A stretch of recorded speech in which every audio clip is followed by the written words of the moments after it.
People say that when Jonathan Stewart walks in the locker room, he sounds like RoboCop, and you can actually hear the with each one of his feet as he's taking steps. It's gruesome.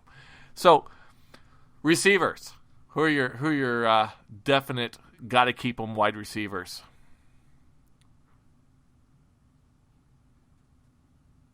I'll throw one out. Antonio Brown. He's going against the Baltimore Ravens, who have nobody.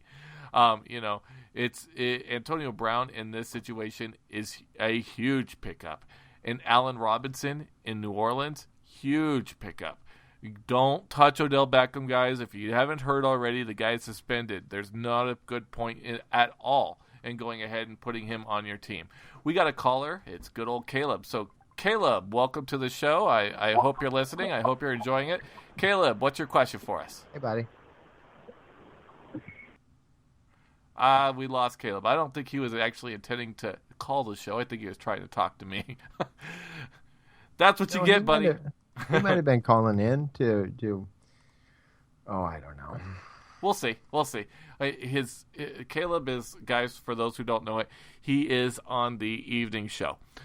He's going to be following Nash and Matt very shortly, not this week, but in the future, as a baseball show, which is called The Stretch, and he's got his logo for the podcast, and everything is all come together. I think he's very excited about it.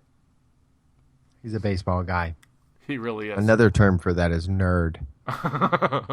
Sabermetrics, man, sabermetrics. Okay, so talk to me. Tell me a couple other receivers that we got to keep an eye on this week. I like. Let's see here. Who do I like?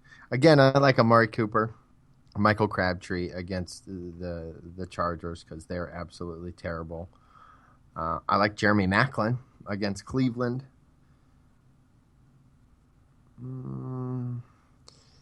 I got to tell you, I like Chicago's.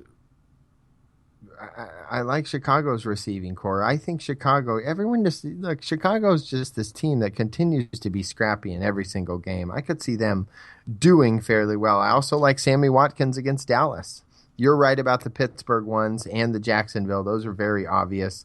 So the other one I like is Michael Floyd. Michael Floyd has been on a tear for the last couple weeks, and he's been doing excellent. He's been playing out of his mind. And against Green Bay's secondary, I can definitely see him probably having a good day. Yeah. And one to not put too much investment in for this week is Julio Jones.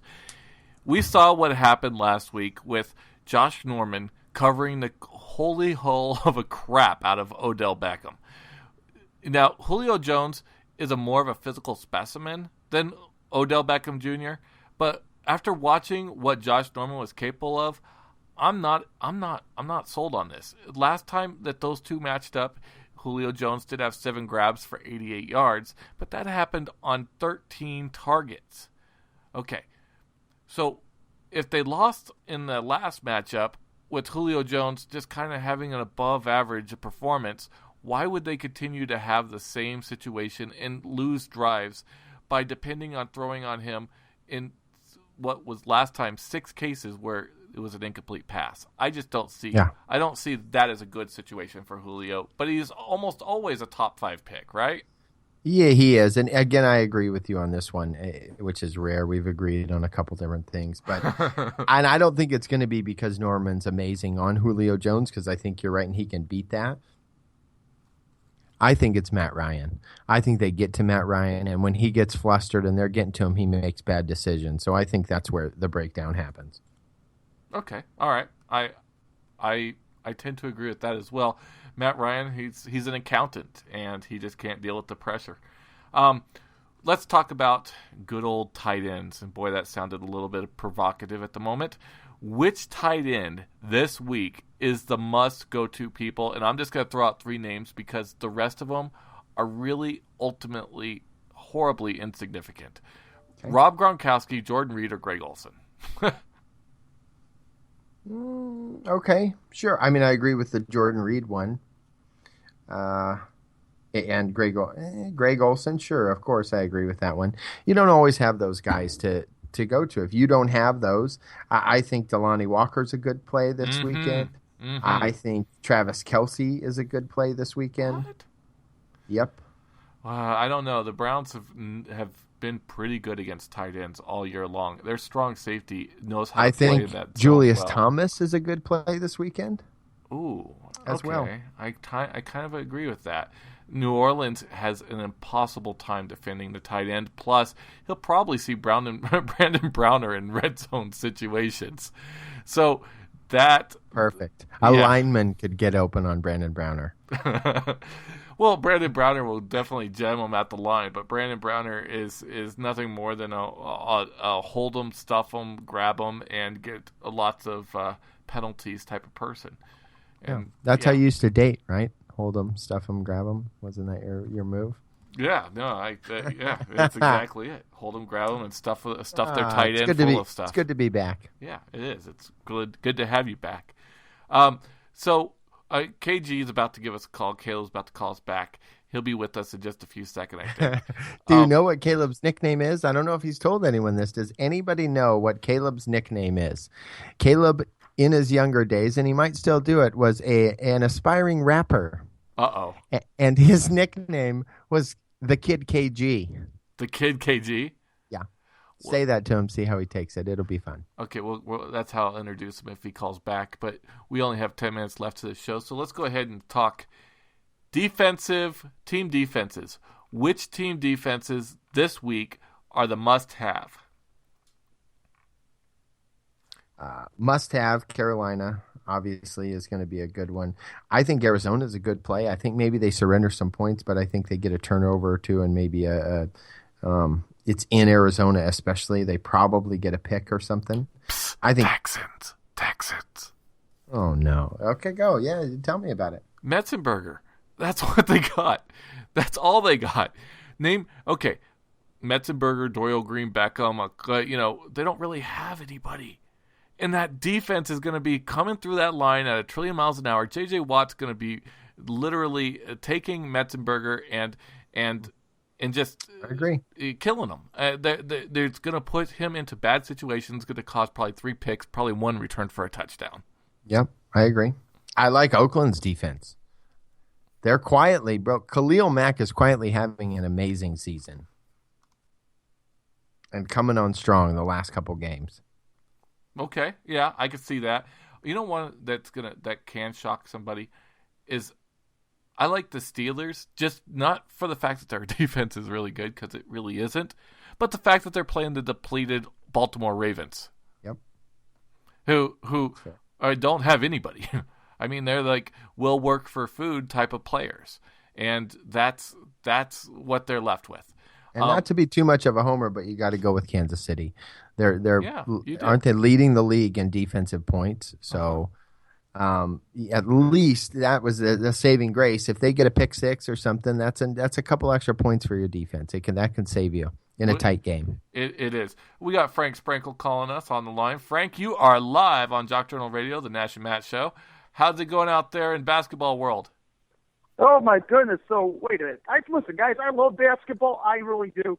But football is the one sport I enjoy talking a lot about. But I got to tell you, I'm just calling to wish you guys a Merry Christmas, a blessed Merry Christmas. Obviously, it's been a pretty good year for me, and to be a part of the Jock Journal family, very blessed and fortunate. And only fitting that I call. I know you guys only got a few minutes left. I just want to wish you guys a very Merry Christmas. Well, thank you, Frank. We totally appreciate that. And Frank, for all those who are just listening tonight because they're friends of Matt's or whatever, Frank was the one who pinch hit for Matt on 2 separate occasions during Matt's vacation, and we very, very much appreciate it. Thank you so much. Let me ask you. All right, so I pitch hit. What did I do? Did I get on base? Did I knock it out of the park? Or did I strike out on 3 bad ones? No, you knocked it out of the park. I heard you did amazing, and everyone liked you. Hey, Matt, how you doing? I'm doing good. It's good to be back. I really appreciate you stepping in for me, and I heard you did an amazing job. Everyone was really excited about it. And as a matter of fact, Nash texted me and said, "Oh, we've had this many live listeners, and it's going so good." And I thought, "Damn, that Frank is so good at this." Well, listen, I'm only a small part of this organization. It's not. Listen, gentlemen. it's not just about me. It's about you, man. It's about Nash. It's about Sean. It's about everybody. And if I didn't mention your name, and my apologies. You know who I'm talking about. But listen, I'm just a small fish in a big pond, and that small fish being me, Frank Sprinkle, the big win, and the big pond being Jock Journal Radio. Listen, this is more than just me. Well, thank you so much, Frank. We appreciate the call, and thank you so much. We hope you have a great and happy Merry Christmas, and I will be contacting you sometime later this week to try to work out a time to teach you some of the tech stuff. Oh, yes. By the way, I've gone tech. I keep on moving up with Jock Journal Radio. I mean, what more is there beyond tech? Do I get a secretary, a personal assistant? Will more be coming my way? I'm going to get you the hottest personal assistant secretary who will basically talk dirty to you in your office. I'll talk to you later, though, Frank. Have a good one. Merry Christmas. Merry Christmas. Merry Christmas. Merry Christmas to you, too, Frank. Okay, that was Frank Sprinkle. He's on the Sports Drive, which is on in the morning. And so, guys, that's going to basically wrap some things up. It's going to be the first time that we're not going to be able to take any more callers. I am sorry, but we hope that you have your text on your phones ready, because it is now time for the first ever Name That Year. Ladies and gentlemen, it is time for everyone's favorite show. We will play a sound clip, and if you can guess the year this clip was live, you will be eligible for big money.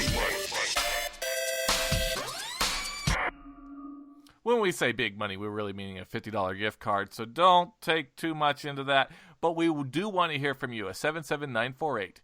This is how you do it. You simply listen to the clip that we're going to play here. It's 1 minute and 10 seconds long. And if you know what that is, we're not going to say it on the air. We're not going to even talk about what you heard. Your job is to text 77948 or use the Jock Journal page, but make sure you put your name on there so we make sure that you get what you need and we know how to reach you. If you don't have a way to reach you, we can't do it. Text is the best, but if you don't have text, at least throw a phone number in there so that way we can contact you to find out if you're the winner, how to get you your $50 gift card. And here is the sound clip. Jim Brown and Franco Harris. First and 10. Riggins, flea flicker, back to Theismann. Theismann's in a lot of trouble. And it was Lawrence Taylor who slammed Theismann to the ground at the 42-yard line. The blitz was on. That's not necessarily a good play to have called. And quickly, Lawrence Taylor was up saying Theismann is hurt. And I don't believe Lawrence Taylor would have reacted that way unless Theismann is really hurt. He slammed him to the natural surface here. The blitz was on. That is not a good call to have with the blitz on. Theismann had no chance at all to get downfield with it. Let's take a look at with our reverse angle camera. He's looking deep, but he knows he's in trouble. Lawrence Taylor, number 56, right there. Carson is number 53. But it's Taylor over Carson. Slamming. And you see the right knee, the right foot. It's the ankle. And I knew that something was really bad when Lawrence Taylor leaped to his feet and beckoned over to the Redskins bench. Get your medical team in here quickly. All right, that's it, guys. So we hope that you heard enough there. I'm not going to say it again. You're allowed to pull that podcast and listen to it over and over again until you figure it out. But what you have to do is text the show now.